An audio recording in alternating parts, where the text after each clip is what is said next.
Olá, boa noite. Boa noite para você de casa. E a edição de hoje começa com a notícia da morte do engenheiro e ex-prefeito de São Luís, Haroldo Tavares. O ex-prefeito tinha 80 anos e há 9 lutava contra um câncer. Haroldo Tavares morreu na madrugada de hoje em São Luís. O sepultamento aconteceu na tarde desta terça-feira no cemitério do Gavião. Muitos amigos e familiares compareceram ao velório do ex-prefeito de São Luís, Haroldo Tavares, que morreu aos 80 anos na madrugada desta terça-feira por conta de uma insuficiência respiratória agravada por um câncer que ele combatia há 9 anos. A governadora Rosiana Sarney também foi prestar a última homenagem ao amigo. Eu conheci Haroldo desde criança, quando ele trabalhava no governo. Sempre foi uma pessoa que tinha um ideal, que era melhorar o nosso estado, a nossa cidade. Era uma pessoa que se empolgava com os projetos que fazia e era muito querido de todos nós. O engenheiro civil, formado pela Faculdade de Minas Gerais, ajudou a expandir a cidade quando a capital tinha apenas 300 mil habitantes, com a construção do anel viário, que também foi planejado para proteger o centro histórico. Eu posso dizer de cátedra, eu convivia, muito novo, mas vi o homem que era um homem que tinha uma visão macro sobre a nossa ilha de São Luís, sobre o nosso estado. Era um homem que tinha ideais futuristas. Pena que o Ludovio Senso não absorveu todas essas ideias. Como secretário de Obras do governo de José Sarney, Haroldo Tavares foi um dos fundadores da primeira escola de engenharia do Maranhão. Em 1971, quando assumiu a prefeitura, mudou a paisagem urbana da capital e construiu obras importantes, como a Ponte José Sarney. Mas não foi apenas com a infraestrutura da cidade que Haroldo Tavares se preocupou. Ele também investiu na cultura. Ele também criou o Projeto Mirante, que trazia a turma do Pasquim do Rio de Janeiro para São Luís e criava um intercâmbio, na verdade. Porque não adianta ser um gênio morando num lugar isolado. O que ele queria é que as coisas daqui fizessem eco no sul. E essa visão de Haroldo, que se espraiou pela cidade e chega até hoje, é que foi o mais importante da obra dele. Não ficar resumido à ilha, fazer da ilha uma parte do continente. Foram apenas 8 anos trabalhando com a política, entre os anos de 1966 a 1974. Mas o ex-prefeito Haroldo Tavares é considerado por muitos como responsável pelo grande desenvolvimento de São Luís. Além do governo do estado, a Prefeitura de São Luís também declarou nota de pesar. Em nota, a administração disse que o ex-engenheiro deixou um legado de trabalho e ética. E foi na gestão do engenheiro que foi implantada a nova concepção urbanística da cidade. Foi decretado luto oficial por 3 dias aqui no município. E o ICRIM divulgou o laudo do assassinato da menina Gabriele, de 10 anos, morta no bairro J. Lima, em São José de Ribamar. O crime chocou pela brutalidade. A criança foi morta com um corte no pescoço. O laudo do ICRIM indica que não havia sinais de conjunção carnal. Segundo a polícia, não muda a linha de investigação, já que as marcas de sangue nas roupas dos suspeitos e uma pegada no chão da cena do crime ainda estão sendo analisadas pelo Instituto. O menor contou à polícia que matou a criança a pedido do tio dela, Paulo da Silva Soares, que está preso. Ainda segundo o menor, o tio molestava a sobrinha e teria encomendado a morte da criança para que ela não contasse nada à mãe. E 147 municípios do Maranhão serão incluídos no programa Mais Médicos do governo federal. Os municípios vão ter que oferecer moradia e alimentação aos profissionais. Os profissionais estrangeiros ou brasileiros que se formaram no exterior devem ser contratados sem a necessidade de revalidação do diploma. O programa foi lançado oficialmente ontem em Brasília. Assim como aconteceu aqui no Maranhão, médicos de todo o país já fizeram protestos contra a determinação do governo federal, alegando que o problema no sistema é a falta de condições de trabalho. A previsão do Ministério da Saúde é de que até 18 de setembro todos os profissionais escolhidos estejam atuando no país. A lista dos municípios do Maranhão e de outros estados que vão aderir ao programa vai ser divulgada no Diário Oficial da União. E a medida provisória também institui a abertura de mais de 11 mil vagas em faculdades de medicina até 2017. E a partir de 2015, aumenta em 2 anos a grade curricular das faculdades públicas e particulares. As medidas do governo Dilma repercutiram negativamente no estado. A classe médica já sinaliza uma paralisação dos trabalhos em resposta às novas regras. A medida do governo federal começa a valer a partir de 2015. Quem entrar no curso de medicina tanto em faculdades públicas quanto em particulares deverá passar 2 anos após a conclusão do curso trabalhando em hospitais públicos pelo Sistema Único de Saúde. Com a medida, o estudante de medicina que passa 6 anos na faculdade com dedicação exclusiva passará mais 2 trabalhando para receber o diploma de médico. Estudantes do primeiro período de medicina da UFMA não serão atingidos pela medida, mas questionam a decisão do governo. Eu acredito que essa medida possa ser prejudicial para nós, no caso os que virão, porque o curso de medicina já é um curso que demanda bastante tempo, 6 anos. Então eu acredito que 2 anos a mais poderia estar prejudicando, já que quando nos formamos a gente já procura entrar numa residência, procurar um bom emprego. E eu acredito que essa medida do governo seria para está camuflando, está pagando um preço inferior ao que a gente poderia estar alcançando no mercado de trabalho. Sem contar que a gente demoraria mais tempo para ingressar na residência e nos tornarmos profissionais mais adaptados. Além de não concordarem com a medida, a maioria dos estudantes da UFMA questiona também que não basta apenas aumentar o tempo da faculdade se não existe qualidade na estrutura acadêmica do curso de medicina da universidade. Facilitaria porque, no caso, teria mais estrutura, no caso, mais laboratórios, mais professores qualificados também. Com isso, seria mais médicos bem qualificados. O Conselho Regional de Medicina do Maranhão também não é a favor da medida, que a considera inconstitucional. Com muita preocupação, uma vez que até ontem isso era ilegal e inconstitucional. Botar pessoas para trabalhar sem ter diploma de habilitado. Quer dizer, ela não pode pegar, a presidente não pode, e colocar acadêmicos para trabalhar 2 anos num serviço de uma maneira ilegal, sem ter o diploma, sem ter colado o grau. Isso, nós vamos intervir judicialmente contra isso. Os atendimentos de urgência e emergência estarão garantidos mesmo com a paralisação de médicos, afirmou o governo federal. A Prefeitura de São Luís informou ainda que quem precisar de atendimento no Hospital Socorrão 1, por exemplo, um dos principais de São Luís, não precisa se preocupar que vão haver profissionais disponíveis para atender os pacientes. A possível paralisação deve afetar somente a realização de consultas nos hospitais públicos e particulares da cidade. Amanhã está agendada uma reunião às 10 horas da manhã para decidir se vai acontecer ou não esta paralisação. E você vai ver depois do intervalo as movimentações na Câmara Municipal de São Luís, que fala sobre a Lei de Diretrizes Orçamentárias da cidade. A Prefeitura de São Luís recebe 18 milhões de emendas de deputados estaduais. E ainda no Minuto da Indústria, vamos mostrar as grandes empresas que geram renda e contribuem para o desenvolvimento do estado. A gente volta já já.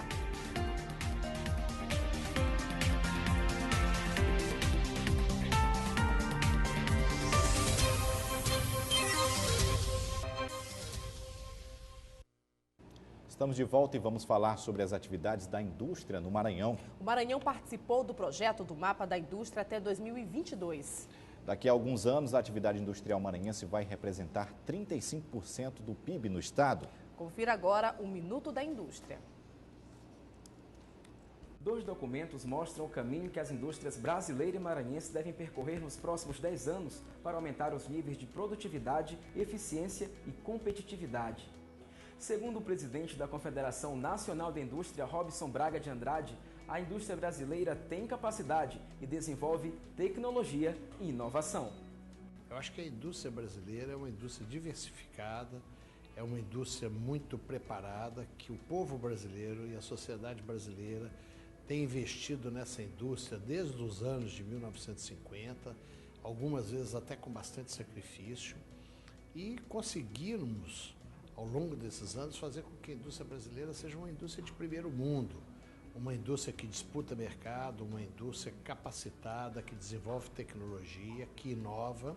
Tudo isso eu acho que vai fazer com que essa indústria brasileira deslanche e, juntamente com o país que vai ocupar a 4ª posição no mundo, seja também aí uma indústria que ocupe aí, esteja colocada entre os primeiros lugares do mundo. O primeiro documento é o Mapa Estratégico da Indústria 2013-2022. Ele prevê que até 2022, 2,2% de todos os produtos industrializados do mundo sejam produzidos no Brasil.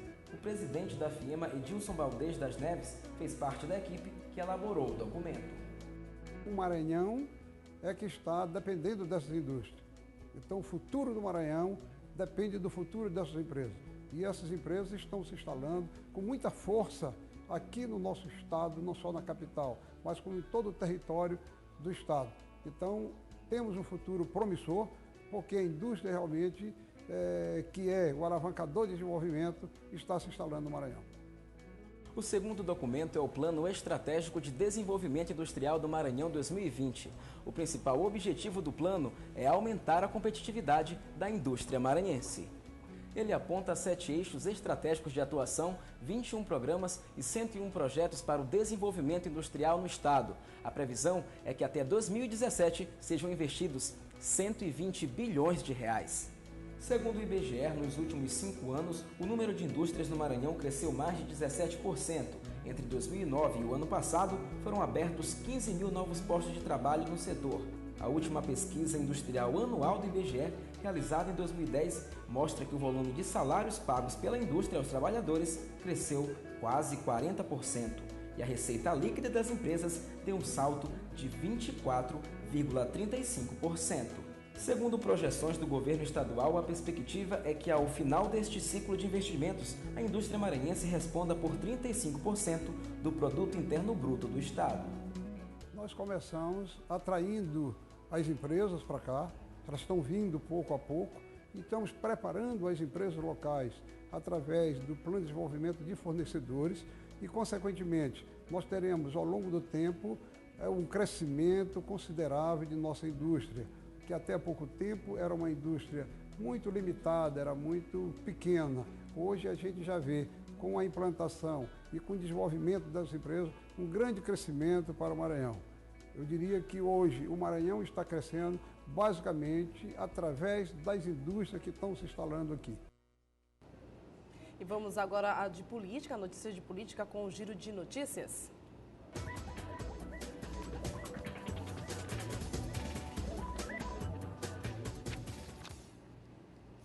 Na sessão de hoje da Câmara dos Vereadores de São Luís, os parlamentares têm que votar a aprovação da Lei de Diretrizes Orçamentárias, a LDO. O relator prorrogou o prazo para recebimento das emendas, mas o que parece é que tudo vai ter pouca modificação. As informações com o Joelson Braga. Na Câmara Municipal, o recesso parlamentar deve ter início no próximo dia 18. Mas o recesso somente poderá ser iniciado após a votação e aprovação da Lei de Diretrizes Orçamentárias, a LDO. O prazo para que os vereadores apresentassem emendas à lei encerrou ontem, mas o relator prorrogou por mais um dia. Até agora, apenas 3 emendas foram recebidas. Nós estendemos o prazo, o que é perfeitamente legal, porque quem vai ter o dever de ler cada emenda, de apreciar cada emenda, de estudar cada emenda no seu aspecto de legalidade, constitucionalidade e de mérito, é o relator, que vai apresentar numa reunião da Comissão de Orçamento, que eu já citei os membros. O processo de elaboração do orçamento público no Brasil obedece a um ciclo integrado ao planejamento de ações e, de acordo com a Constituição Federal, compreende o Plano Plurianual, PPA, a Lei de Diretrizes Orçamentárias, a LDO, e a Lei Orçamentária Anual, a LOA. A LDO é um instrumento de planejamento e tem como funções básicas estabelecer as metas de prioridades da administração pública para o exercício financeiro seguinte, orientar a elaboração da Lei Orçamentária Anual, LOA, e realizar alteração na legislação tributária. O presidente da Comissão de Orçamento do Legislativo Municipal justifica o porquê de poucas emendas terem sido apresentadas pelos vereadores da capital. Isso é tradição na casa, porque essa Lei de Diretrizes Orçamentárias, a LDO, que nós estamos votando agora, ela é mais para disciplinar, né, a do ano que vem, propriamente dito. E na sessão de hoje também foi dia de homenagens. O plenário prestou um minuto de silêncio em memória ao ex-prefeito Haroldo Tavares, falecido na segunda-feira. E o bispo Paulo Luiz prestou homenagem à Igreja Universal do Reino de Deus, que nesta terça-feira completou 36 anos. Ele aproveitou para fazer uma relação entre religião e política. O bispo disse que era impossível imaginar que uma pequena igrejinha que surgiu no bairro do Meier, no Rio de Janeiro, pudesse se transformar em um dos maiores conglomerados religiosos do Brasil.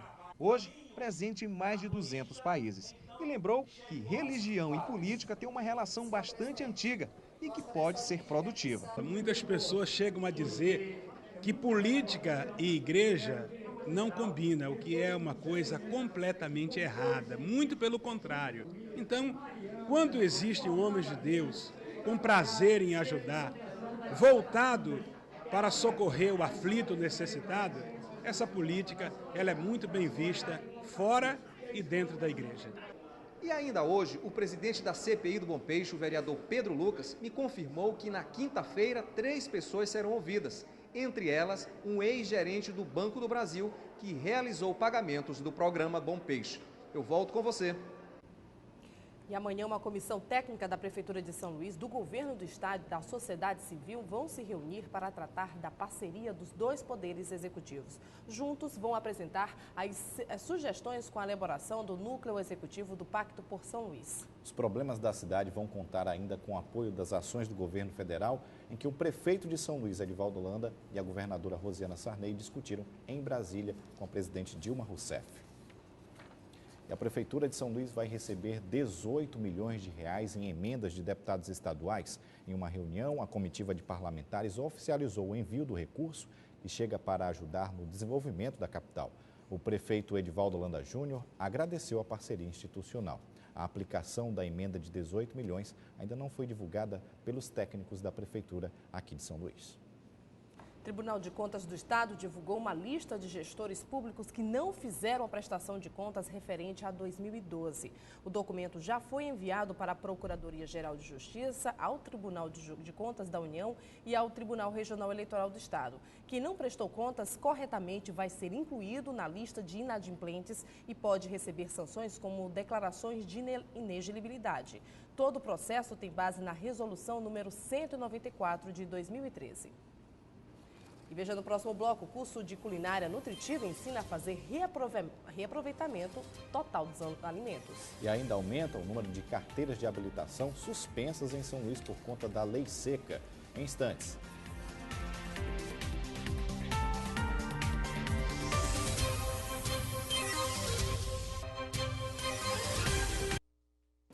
Está preso na delegacia de Bacabeira o idoso Nelson Pires, de 79 anos, acusado de abusar sexualmente das 4 filhas, de 8, 10, 14 e 16 anos. De acordo com as denúncias, a mais velha estaria sendo abusada desde os 6 anos e com ela o acusado teria 2 filhos menores de 2 anos. Mais uma loja é assaltada no bairro do João Paulo. Os bandidos invadiram a loja por volta do meio-dia de hoje e fizeram todos os funcionários de reféns. O assalto à loja de fogos do João Paulo aconteceu por volta das 12h30, no momento em que os 7 funcionários se preparavam para o almoço. Segundo a testemunha, a ação dos bandidos foi rápida e truculenta. Eu estava no fundo, de frente para a situação, quando eu vi ele estava com a arma em punho, apontando para minha esposa, e eu me mantive normalmente, assim, só observando e tranquilo. Das ações, ele sempre afrontando, com muito afronto, muita violência, querendo atirar, pedindo as coisas, a gente mandando ele ter calma, não atire em ninguém. E eles pegaram as coisas e saíram fugindo, dizendo para ninguém ir atrás deles. Testemunhas que não quiseram gravar disseram que é comum esse tipo de assalto no bairro. Próximo à loja funciona um trailer da Polícia Militar, o que caracterizou a audácia dos assaltantes, que não se intimidaram nem com o movimento da rua. A polícia já está no rastro deles, nós acreditamos que nós vamos ter êxito, pelo menos em prendê-los, não só pelo material, mas para evitar que eles causem dano a outras pessoas. Após 3 dias de protestos, a polícia conseguiu conter na manhã de ontem o protesto realizado pelas detentas do presídio feminino de São Luís. As internas se rebelaram na sexta-feira passada, depois de um incêndio em uma das celas, provocado por um curto-circuito em um fogão elétrico. Mesmo com o incêndio controlado, as detentas se recusaram a voltar para as celas e atearam fogo em um colchão, reivindicando melhorias nas condições do presídio. De acordo com o titular da Secretaria de Estado da Justiça e da Administração Penitenciária, Sebastião Uchoa, não há superlotação no presídio, que atualmente tem 148 internas. E agora um dado alarmante, somente no primeiro semestre deste ano, 623 carteiras de habilitação foram suspensas na cidade por causa do não cumprimento da lei seca. De acordo com o Detran Maranhão, os números representam uma elevação de 207 casos em relação ao mesmo período do ano passado.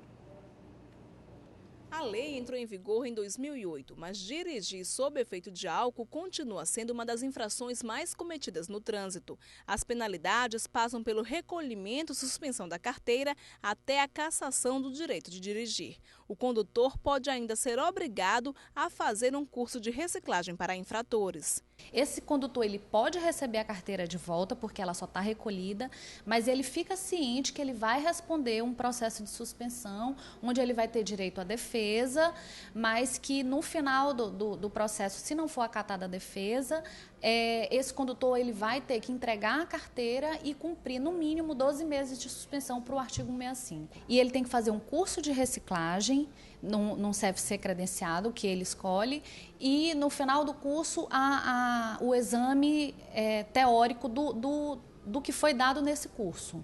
No Maranhão, de janeiro a junho do ano passado, 416 condutores foram autuados por desrespeito à lei seca. Em 2013, no primeiro semestre, mais de 200 motoristas foram flagrados dirigindo alcoolizados. De acordo com o Detran, este ano já chega a 623 casos de infrações contra a lei seca cometidas no Maranhão. Só em São Luís, de janeiro a junho, 139 infratores foram surpreendidos dirigindo sob efeito de bebida alcoólica. Para a assessora do setor de suspensão de CNH do Detran, existem pelo menos 3 fatores que influenciam no aumento do número de infrações contra a lei seca. Entre eles, o crescimento da frota de veículos no estado. Tem tanto um crescimento no número da fiscalização, né, que o governo do estado vem intensificando essas fiscalizações. Tem também o próprio aumento da frota, também que em relação aos condutores que ainda hoje não se conscientizaram que não podem dirigir e beber. Só lembrando, quem for pego dirigindo sob efeito de álcool está sujeito a multa de mais de R$ 1.900. A penalidade é considerada gravíssima e o condutor perde 7 pontos na carteira. A falta de conhecimento da população sobre as propriedades nutricionais dos alimentos é um dos fatores que levam ao desperdício. Aqui em São Luís, um curso de culinária nutritiva e saudável ensina a comunidade a fazer um melhor aproveitamento desses alimentos. O curso começa de forma lúdica com uma intervenção teatral que aborda temas importantes para uma alimentação saudável. A iniciativa leva até as comunidades informações sobre o consumo inteligente dos alimentos, a fim de garantir uma culinária saudável, nutritiva e econômica. Bem, o curso ele tem como objetivo o aproveitamento integral do alimento, então a gente aproveita as cascas, os talos, as sementes, como objetivo de reduzir o desperdício e aproveitar o melhor dessas partes que são jogadas fora. Durante o curso são aproveitadas cascas, sementes, folhas e talos de frutas e legumes que culturalmente são desperdiçadas por muitos brasileiros. Aqui são ensinadas receitas de bolos, tortas, doces e massas que fazem o maior sucesso nas casas e que também garantem uma renda extra no final do mês. Aproveitando que se tem em casa, dá de ganhar um dinheiro bom no final do mês. Na primeira aula, os alunos aprendem a fazer uma carne havaiana, onde são usados ingredientes como a banana com casca, suco da casca de abacaxi e reaproveitamento de talos de legumes, que antes seriam jogados no lixo. Além desta receita, a nutricionista dá outras dicas sobre o reaproveitamento de frutas e legumes. Então a gente pode utilizar as cascas para aproveitar em cozidos, né, que a gente consegue colocar a casca da banana, a gente pode colocar o mamão verde, a gente aproveita a casca do abacaxi para fazer suco, para fazer doce. Então o programa ele leva também receitas econômicas e nutritivas para a população. As dicas foram bem aproveitadas por Dona Dulcineia, que já pensa em deixar a vida de dona de casa para ganhar uma renda extra. Um doce de abacaxi, um suco do abacaxi, da casca da abóbora, a gente pode fazer o bolo da abóbora. E dá para ganhar um dinheiro extra? Dá para ganhar um dinheiro extra. E veja, depois do intervalo, para os amantes da boa música, o vinil está de volta e com força na ilha. Veja ainda na Galeria Trapiche uma mostra artística para refletir sobre alguns problemas de nossa cidade. Tudo isso em instantes.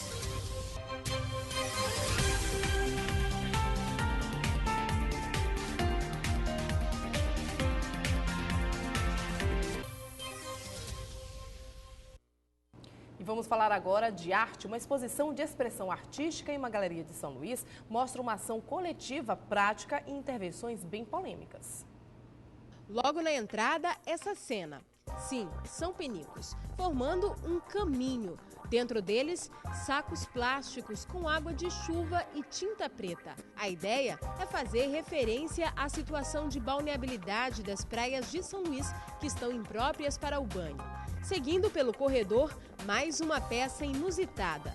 O orelhão é feito de mictório. A mensagem fica por conta de quem ver a obra. Brincar de cara ou coroa vira jogo de azar na visão do artista que usou duas figuras políticas para representar cada lado. Os carimbos em formato de peça de xadrez representam o jogo da burocracia.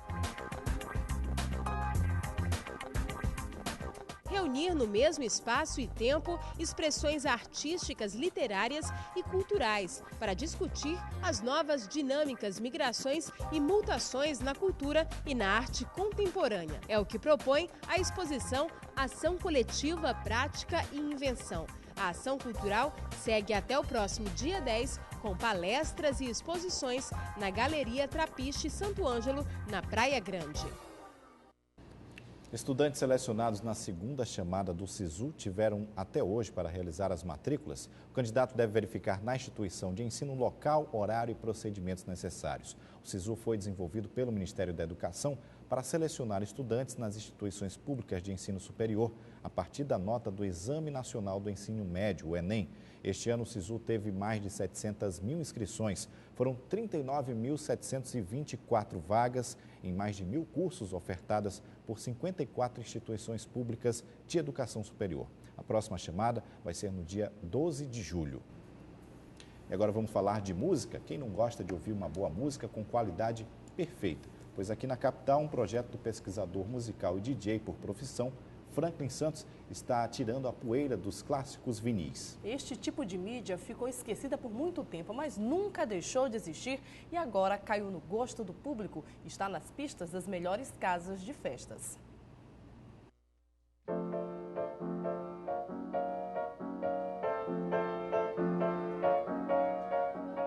Eles voltaram. Os discos de vinil, LPs ou simplesmente bolachões estão na moda de novo, depois de 20 anos fora do mercado dominado pelos CDs. Hoje, em livrarias, o vinil já convive lado a lado com os CDs e ganha cada vez mais espaço. Ela, menina que vem e que passa, num doce balanço caminho do mar. Para muitos seguidores dessa paixão em São Luís, o vinil é uma verdadeira cultura. Neste restaurante, os DJs tiveram a ideia de montar a radiola moderna. E aqui, só vinil. Na verdade, esse projeto chama Radiola Moderna, que é um culto à forma de tocar em vinil, fazer a discotecagem em vinil. Então, eu já venho fazendo esse projeto em outros lugares, é um projeto itinerante. Estão cada vez mais comuns os encontros entre os amantes do vinil e os DJs da época do balanço, como era conhecida a Dance Music em São Luís, trazem todas as coleções e todo o equipamento, transformam o encontro em um verdadeiro culto ao vinil.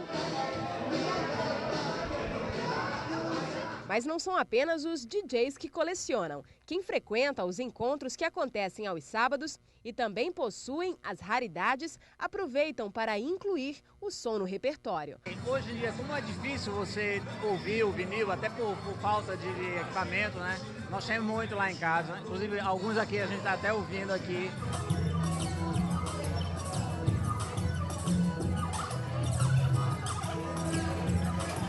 Mas muita gente vem, traz disco, a gente vê se a gente pode botar um ou outro. Porque chama muita gente que é apaixonada por isso. Um dos motivos para essa adoração é com certeza por causa do charme. Os fãs falam que o som é mais grave. Para eles, a qualidade da reprodução sonora é melhor. Isso faz a diferença para os amantes da música. Adoro ter o vinil em casa, inclusive agora por especificação do Franklin, o nosso DJ, vou estar comprando uma vitrola lá para casa para ficar curtindo em casa. Isso é maravilhoso, lindo.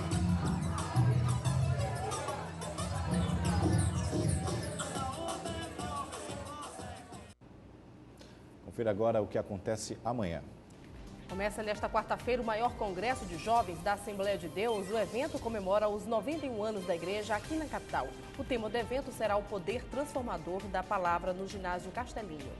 A CAEMA vai realizar amanhã, a partir de 8 horas, um serviço emergencial na rede coletora de esgoto da Avenida Guajajaras, no bairro São Cristóvão. A rede está quebrada e obstruída, por isso o trânsito vai ser desviado no local. A Agência Estadual de Defesa Agropecuária no Maranhão vai realizar em Imperatriz o projeto Fazenda Educação, que vai ser apresentado para crianças do ensino fundamental com idade entre 7 e 9 anos durante a Expo Inter. E assim a gente encerra a edição do Maranhão Acontece de hoje. Eu volto daqui a pouco no Dia News às 11h30 da noite com um resumo de notícias do dia. A gente volta amanhã às 7 da noite com as principais notícias do dia. Confira, reveja nossas matérias no nosso site tvguará.com. Boa noite para você e até lá. TV Guará, diferente por natureza.